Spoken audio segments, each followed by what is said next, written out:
Well, hey, what's going on, First Church? So glad to see you guys. If you're new, my name's Chad. Welcome, and we are pumped that you are here today to worship with us. And we have a bunch of people joining us online as well. I just looked. We've got Lori and Danny who are on their way back from Nashville, Robin from Kansas, the Long family who's in Sperry, Oklahoma, joining us, Kylie Ann who's in Mexico right now, and Kim who is worshiping with us for the very first time, and a whole bunch of others. So if you are here on site, would you put your hands together, say hello, welcome in our online family. Let them know we're excited that they are joining us for worship here today.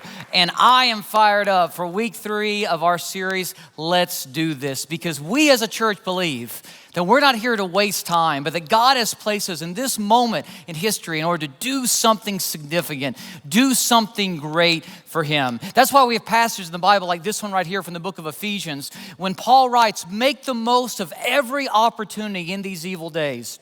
Don't act thoughtlessly, but understand what the Lord wants you to do. See, Paul acknowledges we're living in evil times. There's a lot of evil in our world today. If you don't believe me, just turn on the news and you see that evil constantly. But we're not supposed to run from the darkness, hide from it, or just ignore it. We're here to lead our culture. We're here to make a difference in this world. God doesn't want us to be space takers, but difference makers in the culture around us. And that's why Jesus tells His followers this. He says, you are the light of the world. Let your light shine before men, that they may see your good deeds and praise your Father in heaven.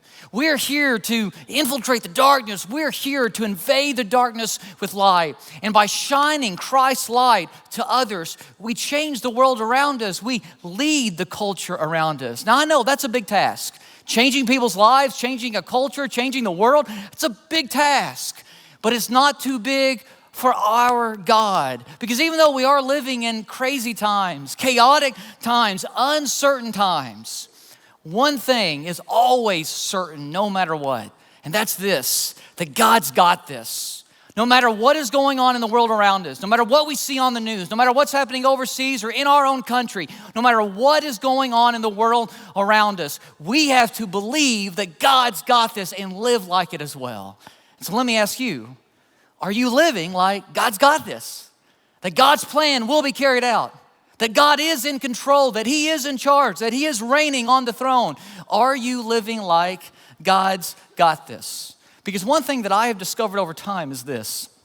There is a seismic difference between believing in God and trusting God. See, there's a lot of people who believe in God, believe in God's existence, believe that He's there, believe that His word is even true. There's a difference between that and actually living like you trust Him. You know, every time I think of the concept of trust, what comes to mind for me for some reason, I don't know why, but is a trust fall. You guys have probably done this before, you know, where you fall back into somebody's arms and you trust that they will catch you, or maybe a group of people will catch you. And I'm not sure if you've tried this before, but I saw a video this week of a dad and a daughter who were trying to demonstrate this. They're trying to film it. I think it was like a homework assignment. And I want you to take a look at how it played out. Catherine and I are working on a trust exercise, and she's going to fall, and I'm going to catch her. So, step forward, your arms out for me. Now, I'm going to catch you, okay? I promise. Go ahead and fall. Now, see, I'm catching you, but you're putting your foot back. Don't put your foot back. Maybe you're catching Just me. a minute, sweetheart. I'll be right with you, okay? Sit right there. Put your arms out. Daddy! Catherine! No! Oh, no! Now, I don't know if that was staged, if it really happened, but either way, it proves my point that if you're going to take a risk, then you need to be able to trust the person that you're taking a risk for. And that's why the Bible tells us that we are able to trust God. You know, my kids, they love to do trust falls. They love to do this. Sometimes when they're bored, we were at an FC Tulsa game just the other day, and we had lawn tickets, so we were out in the grassy area waiting for the game to start. They were bored, and so they were just like, Mommy, Daddy, let's do trust falls. And we're like, okay. So I'm catching Alex as he falls back into my arms. He's 10 years old. My wife is catching Addie. She's 6. And then Alex turned to Addie, his little sister, and said, why don't you fall back into my arms and I'll catch you? And she looked at him and goes, nope, just like that. And I looked at Addie and I'm like, what's the matter? You don't believe that your brother can catch you? He's big enough to catch you. And she goes, oh, he can, but he won't. And so she knew right away that she couldn't trust him. You know, there's a difference between believing that someone can do something and trusting that they will. The Bible tells us this about our God. In Proverbs 3, it says, trust in the Lord with all your heart and lean not on your own understanding. In all your ways acknowledge him, and he will make your paths straight. See, the Bible tells us we can trust God even when it doesn't make sense, because he is crafting a bigger story than just our personal story. And he's in charge, and he sees all, and he loves us, and he knows what's best for us. And even when what happens in our lives doesn't make sense, even when it goes against our personal instincts, we're not to lean on our own understanding, but we're to trust him. And when we do, he will make our path straight. And the reason why we trust him, even when it doesn't make sense, even when we don't understand why things are happening the way that they're happening, is because of this. Listen to what God says. God says, for my thoughts are not your thoughts, nor are your ways my ways, declares the Lord. For as the heavens are higher than the earth, so are my ways higher than your ways, and my thoughts than your thoughts. See, our story is part of a bigger story that God is writing, that God is crafting for his creation. And we have to trust that he knows what is best. And we have to trust the end of our story to him. And that's a lesson that sometimes is hard for us to understand and comprehend, especially when we're in the middle of a scene in our lives that's full of trouble, that's full of hardships, when we're struggling. And we're gonna look today at a moment in the Old Testament from the life of Elisha, when there was a couple who was going through some troublesome times. And they learned through these times to trust God.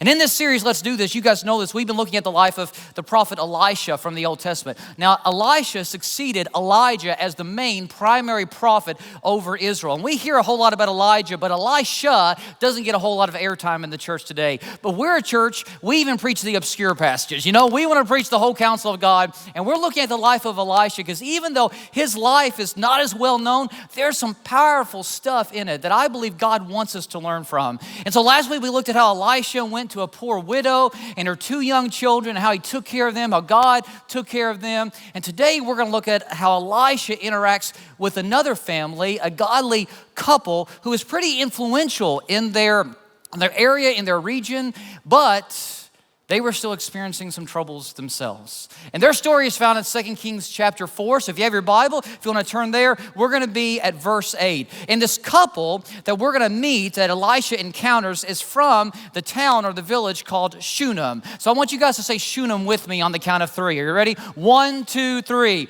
Shunem. Gesundheit. All right, bless you. But Shunem is an obscure village. You may never have heard of it, and that's okay, because what happens here is something that, well, we can learn from. See, we don't know a whole lot about this couple that lived in Shunem. We don't know their names, we don't know their background, we're not getting a lot of details about their lives, but we do know a few things. First of all, this couple, they feared God. They worshiped God, and they believed that Elisha was God's prophet. In a time when a lot of people were rebelling against God, they followed God. 2, they had great financial resources. They were an influential couple. In fact, the Bible even refers to them as a well-to-do family. They had great financial resources that God had blessed them with. But 3, they couldn't have children. They wanted children. They had tried for years to have children, but they couldn't have children. And we meet them in 2 Kings chapter 4, and this is how their story begins, verse 8. One day Elisha went to Shunem, and a well-to-do woman was there who urged him to stay for a meal. So whenever he came by, he stopped there to eat. She said to her husband, I know that this man who often comes our way is a holy man of God. Let's make him a small room on the roof and put in it a bed and a table, a chair and a lamp. Then he can stay there whenever he comes to us. So Shunem was this farming village that was about 15 or 20 miles south of Mount Carmel. If you look at a map, Mount Carmel was where Elisha's home base was. It's where he set up shop, basically. But then he would travel all throughout the region to do God's work, to minister on behalf of God. And so when he would go south, he needed a place to stay. So he would either need to find an inn or an Airbnb or a Motel 6 or something, to stay. And so what this Shunammite couple says is, he doesn't need to find a place to stay when he comes south anymore. We will provide for him a room. And they didn't just provide for him a room. It says they built a room onto their house, to the top of their house. And they put a bed in there and a table and a lamp so he could rest, he could study, he could do whatever he needed to do. And by putting this room on the top of his house, that meant there was probably like a back staircase that went up to the second floor so that he wouldn't even have to ask or tell them when he was coming. He could just stay there whenever he wanted to. It was his space. It was his room, free of charge. And this was a great gift that this couple gave Elisha so that he could have a place to stay whenever he traveled south. And what I love about this couple is they were willing to do whatever they could do in order to invest in God's kingdom work. I mean, this is a couple that probably never, called down fire from heaven like Elijah did before Elisha, or parted the Jordan River like Elijah or Elisha did, or saw any great, or performed any great miracles, or anything like that. They probably never stood on a stage or, had any type of public role, but they did what they could do. And God had blessed them with great financial resources, and so they provided a room for Elisha. But even though they had great financial resources, and even though they were well-to-do and influential in their community, they were still experiencing a lot of pain. Because the Bible tells us that they were unable to conceive a child. Now that's heartbreaking for any married couple who wants to have children, to be unable to conceive a child. But this would have been especially difficult in this day and age. Because in this day and age, there was some stigma attached to that. If you were barren, if you were unable to have children, the culture around you believed that you were being cursed. Cursed by God, if you believed in the one true God, or if you believed in the pagan gods, you were cursed by the gods. But either way, you were cursed. You had done something to deserve this, and people would have looked at you differently. Not only that, this couple didn't have an heir to their estate. Remember, they're wealthy. They've got a lot of land. They have a lot of influence and power, but they've got nobody to pass their estate on to. They don't have an heir, and that was a big deal in this day and age. So even though they have a lot, when it comes to possessions and money and land and all that, they still were experiencing pain. See, pain is a universal language that we all speak. And it doesn't matter how wealthy you are, doesn't matter how much status you have, doesn't matter how godly you are, doesn't matter how many times you show up to church. None of us are exempt from pain and trouble and suffering because we live in a fallen world.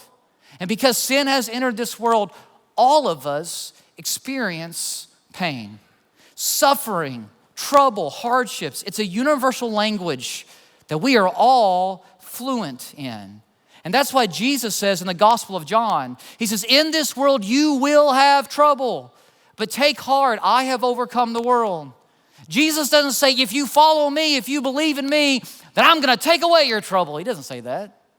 Jesus doesn't say, if you believe in me, if you have faith in me, then you won't experience any trouble at all, or at least not real trouble. Yeah, you may have a hangnail every now and then, but not trouble like everybody else. He doesn't say that. He says, in this world you will have trouble. Jesus said it, but we don't want to believe it. We want to avoid it. And yet Jesus warns us, you will experience trouble. It doesn't matter if you're a follower of mine or not. But take heart. I have overcome the world.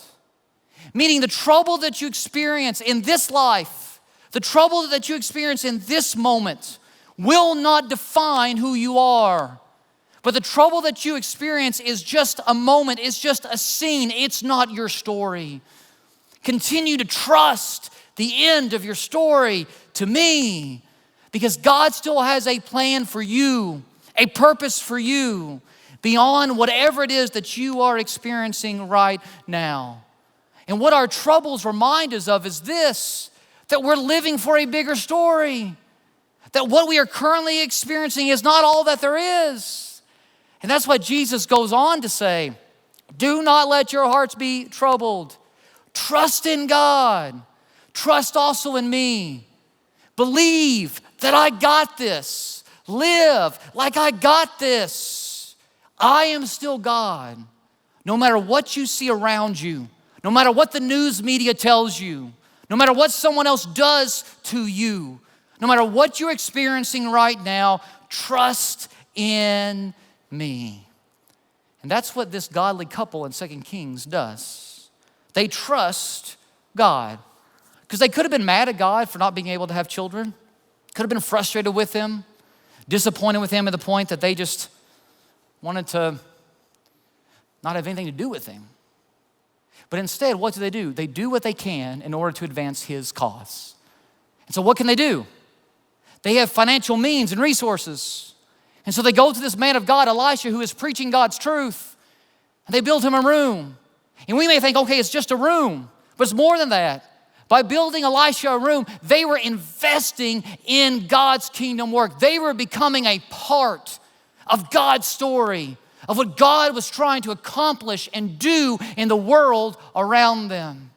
And guys, you may never stand on a stage like I am right now. You may never lead a worship song. You may never teach a class in church or have your picture on a church website. You may never hold a public service role in our church. But it doesn't mean that God can't use you, and it doesn't mean that you are not important to his plan. Because even those who are behind the scenes are used by God to make eternal differences in the lives of people. And like I said, you may never stand on a stage, but you might make a difference in somebody's life by baking them a batch of cookies, or by going over and visiting them and praying with them, or by being a greeter in our church and having a welcoming face and attitude when somebody walks through the door, by being a golf cart driver that picks up a single mom who's bringing in, 8 kids or something. You just never know how you could help somebody else. And you may never get any public credit for it, but God knows. And God uses all of us. See, that's why Paul writes this. He says, we are many parts of one body, and we all belong to each other. In his grace, God has given us different gifts for doing certain things well. We all have different gifts. We all have different abilities. I don't have the same gifts you have, and you don't have the same gifts that I have. But we all work together for God's common mission. And he uses all of us. And one thing I love is whenever we have our Discover First Church lunch and classes, and we have people who come who are ready to be part of our church, be members, partners with our church. And I'll ask sometimes, why are you here? Or how did you know that this was going to be the place that was going to be your church home or whatever? And sometimes people will say, we just knew when we heard the worship the first time, or we just knew when, every now and like once every 3 years, somebody would say the sermon was good, or something like that. They'll make a comment. But the majority of the time, it's not one of those things. They'll say, so-and-so invited us to come to church. And here's the thing, I don't even know when they tell me who so-and-so is. They come to our church and they love it, but I don't recognize the name right off the bat. I go look them up like, oh yeah, I know who that person is. But this is a person who just invited a neighbor or a friend or a coworker to church, and it made a difference in their life. Or sometimes people will say, from the moment we walked in and the greeters met us and they gave us a tour of the place, we just knew how this was a friendly, welcoming church. We've even had people say, believe it or not, that they were impressed with our golf cart drivers. Golf cart drivers can make an eternal difference, okay? Just go the speed limit, guys, but you can make an eternal difference. God can use you if you will open yourself up to being used by him. And this couple, they may have never called down fire from heaven like Elijah did. Maybe never parted the Red Sea like Elijah or Elisha did. But they could build a room for a prophet. And God used that. And so as we read on in verse 11, it says this. One day when Elisha came, he went up to his room. And he lay down there. And he said to his servant, his assistant, Gehazi, call the Shunammite. So he called her. And she stood before him. Elisha said to him, tell her, you have gone to all this trouble for us. Now what can be done for you? Can we speak on your behalf to the king or the commander of the army? She replied, I have a home among my own people. In other words, Elisha, I appreciate it, but I have everything I need. I'm content where God has placed me. That's kind of an odd statement because we know that she can't have a child. And she and her husband have wanted a child.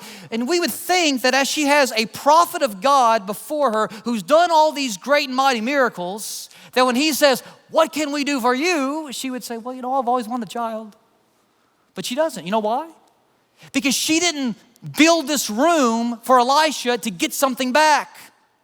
She built this room for Elisha because she loved God, she wanted to further God's cause, and she wanted to show respect to God's servant Elisha. It wasn't to get anything in return. It's because she was all in when it came to God's purpose.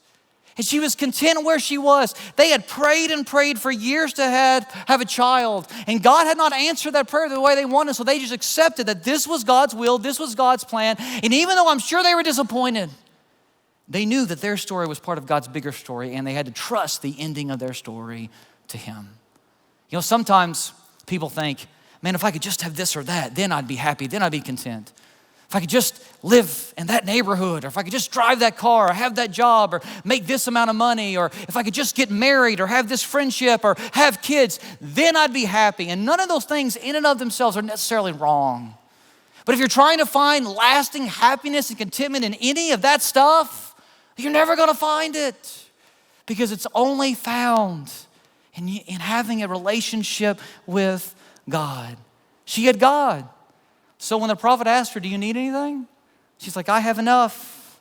But Elisha doesn't stop there. After she leaves, he turns to his assistant and he says, what can be done for her? Elisha asked.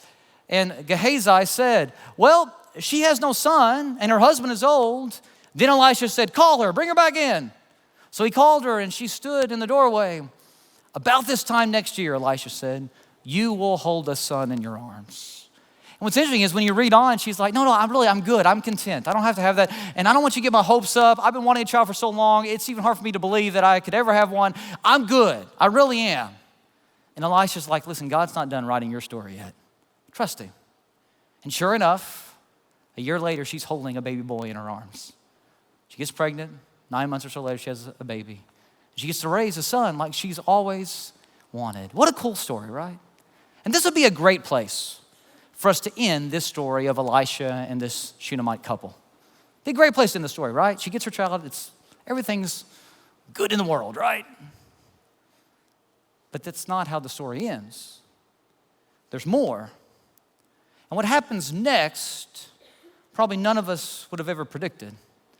See, the boy grows up and now he's a teenager and he's out working in the fields with his dad. And he starts to complain of having a headache, and the headache gets more and more severe and painful. So this is what happens. As we read on, it says, his father told a servant, carry him to his mother. After the servant had lifted him up and carried him to his mother, the boy sat on her lap until noon, and then he died. What? That's not how this is supposed to happen, right? That's not how this works. This kid was a gift from God, and now he's dead? What? I mean, what's going on here? I'm going to talk more about it here in just a second, but before I do, this is a reminder to all of us, every single one of us, are only one breath away from eternity. That may be a morbid thought. We may not want to talk about it, but the Bible gives us this warning over and over again. It doesn't matter how godly you are. It doesn't matter how many times you come to church, how much money you have, influence you have, whatever. It doesn't matter. All of us, every single one of us will face death one day, and we don't know when that day will come. All of us are always one breath away from eternity. So the question we have to ask is, who's writing our story? Because when we breathe our last, whenever that day comes, have we been trying to write our own story? Because if we have been, we're headed for destruction. That's going to be the end of our story. But if we've been letting God write our story, then what the world sees as the end is not the end. And we know God has something even better planned for us. And as I say that, I don't say it as like a hypothetical question or just as something that a preacher might say that you need to think about. I say that because I believe it. A lot of you know what my family experienced about a year ago when my wife stopped breathing and almost died. I thought I'd lost her. And in that moment, I was confused and I was scared and I had no idea what was happening and I had no idea what the outcome was going to be. But I did know one thing. I knew that whatever happened in that moment, it was not going to be the end of my wife's story. I knew who was holding the pen to her story, and I was trusting her story to him. And I say that not to brag on myself or put the attention on us. I say that because, folks, I'm not up here preaching fairy tales. This isn't just motivational talk. I believe what I preach. This church believes what we teach here, that God does have a bigger story that we are living for. And even though we may not understand why things happen to us in the moment, we know that we are part of His bigger plan. We know that He is in charge, He is on the throne, and no matter what, we can be part of His victorious story that is found in Jesus Christ. And so we live every day knowing that no matter what happens to us, God's got this. And He's gonna do what's best for us, even if it doesn't make sense to us in the moment. So what does this woman do? She runs to God. She went up and laid her boy on the bed of the man of God, on Elisha's bed in that room that they built for him. Then shut the door and went out. She called her husband and said, "Please send me one of the servants and a donkey so I can go to the man of God quickly and return." See, what do we do when we get stuck? What do we do when we feel trapped? What do we do when we don't think we have any other place to turn? What do we do when we feel enslaved? We run to the one who started our story because we know He's still writing it. So that's what this woman did. She went to Elisha, the man of God, and she tells Elisha what's going on. She travels 15 to 20 miles to get to Elisha, and Elisha is clueless. He has no idea what's happening, what's going on. But Elisha says, "Okay, I'll come to your house." And so Elisha comes to the house, and this is what happens. It says that when Elisha reached the house, there was the boy lying dead on his couch. He went in, and he shut the door on the two of them, Elisha and just the boy, and he prayed to the Lord. Now, I want you to know something about Elisha. Elisha didn't show up to say, "Okay, now I'm going to do a mighty miracle of God. I want the whole town to see it." He went in and he shut the door in private, and he prayed to God. You know why? Because Elisha knew that God values faithfulness over flashiness.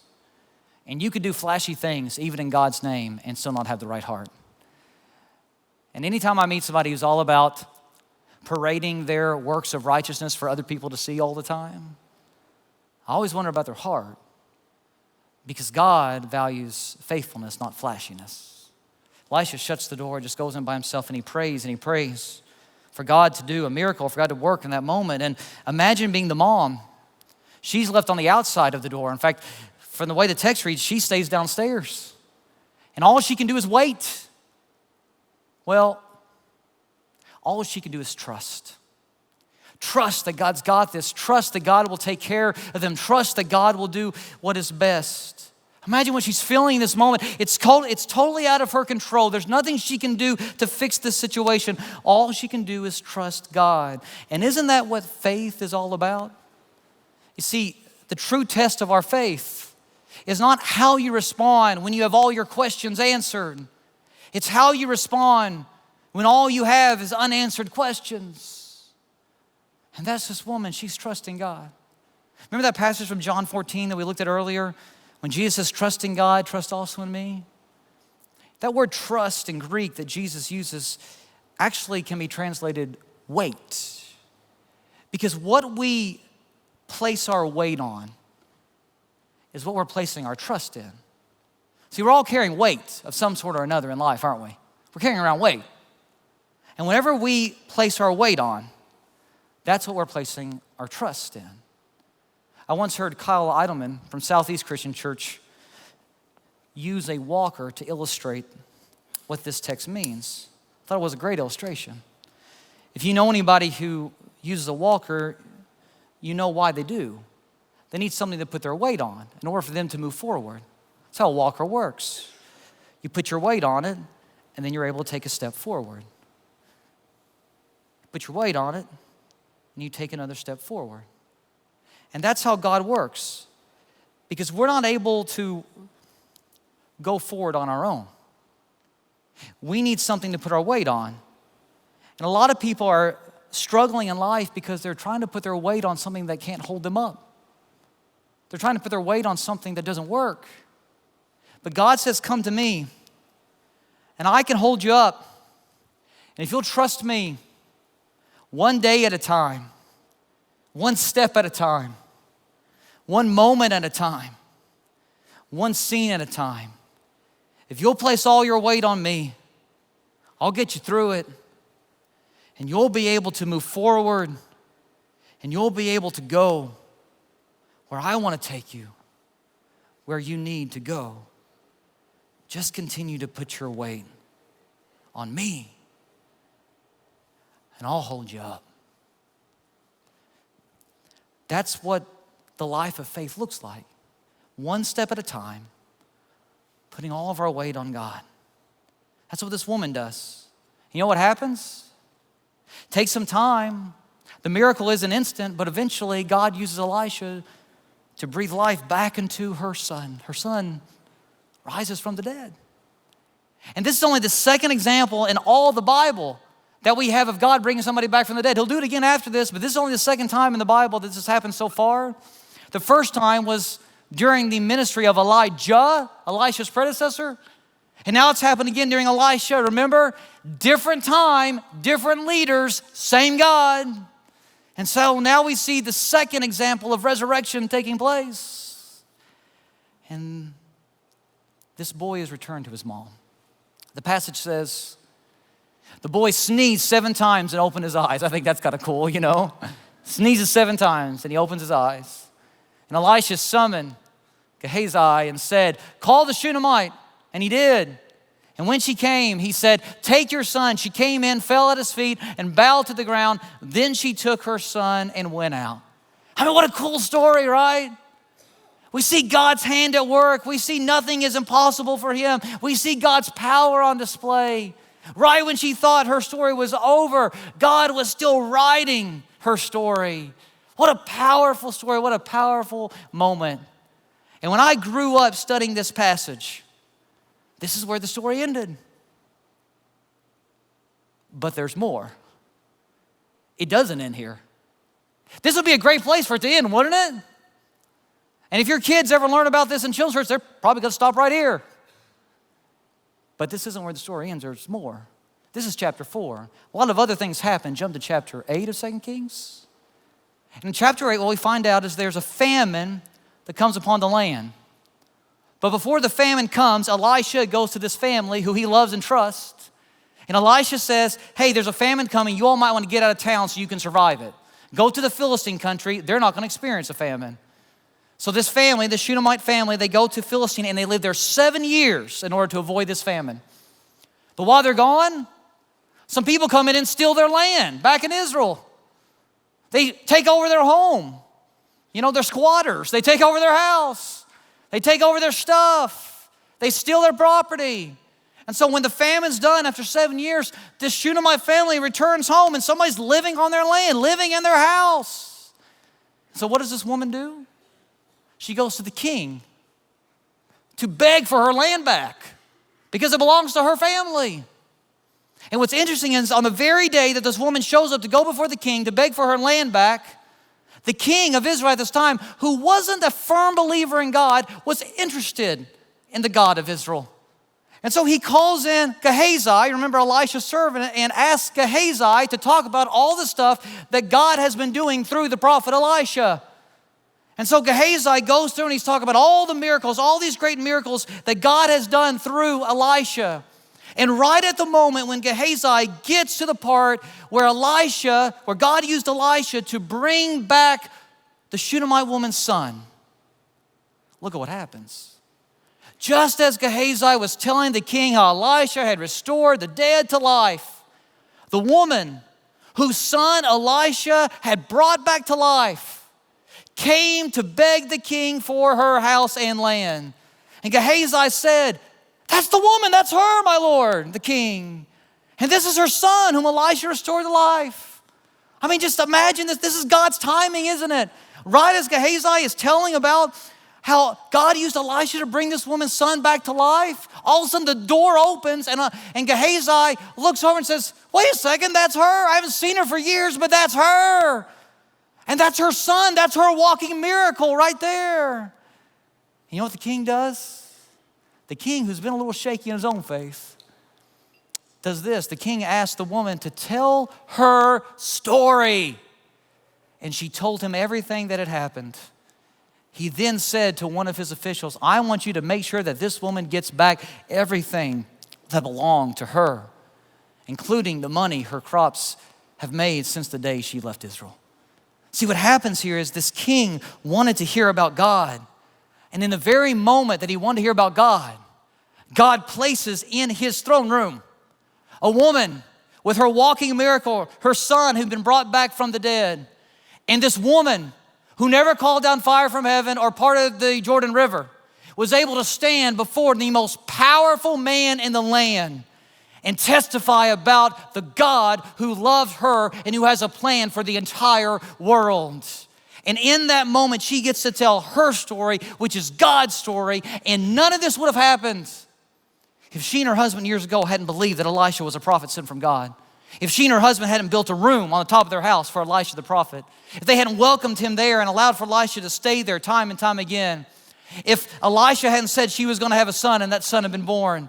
Never would have happened if that son hadn't got a headache and died. Probably the most tragic moment in her life, part of her life that she would have liked to have deleted, ended up being a cause for her to talk about later. And then Elisha, God used Elisha to bring the boy back to life. And then eventually there's a famine that comes. You think, can't this couple catch a break? But a famine comes and they move to the Philistine country. And in the Philistine country, while they're there, somebody steals their home and their land. We're thinking, man, it just goes from bad to worse. But then they come back, and when they come back, she goes to petition for her land back from the king. And when she goes to beg for her land back, there God orchestrates an opportunity for her to tell the most powerful man in the area about who God is and what God has done for her. See, as we look back at her story, there's ups and downs and ups and downs, and there's moments where I'm sure she wished she could delete. But the one thing that was consistent through her entire life was that God got this. God had it all in his hands. God was in control, and he was weaving the story, using it all in order for his bigger story to play out. And the same is true for you and me. Don't get stuck in a moment. Don't get trapped in a scene. You are part of God's bigger story. And let all of us today trust the end of our story to him. And right now, if you're not living for his bigger story, he is inviting you to be a part of it. Let's pray. Father, I thank you so much for today and this opportunity we've had to open up your word. And we just pray that as your people, we would be those who remember we are part of your bigger story. Let us not get trapped in the moment we're in, but let us live for your bigger plan. In the name of Jesus, I pray. Amen.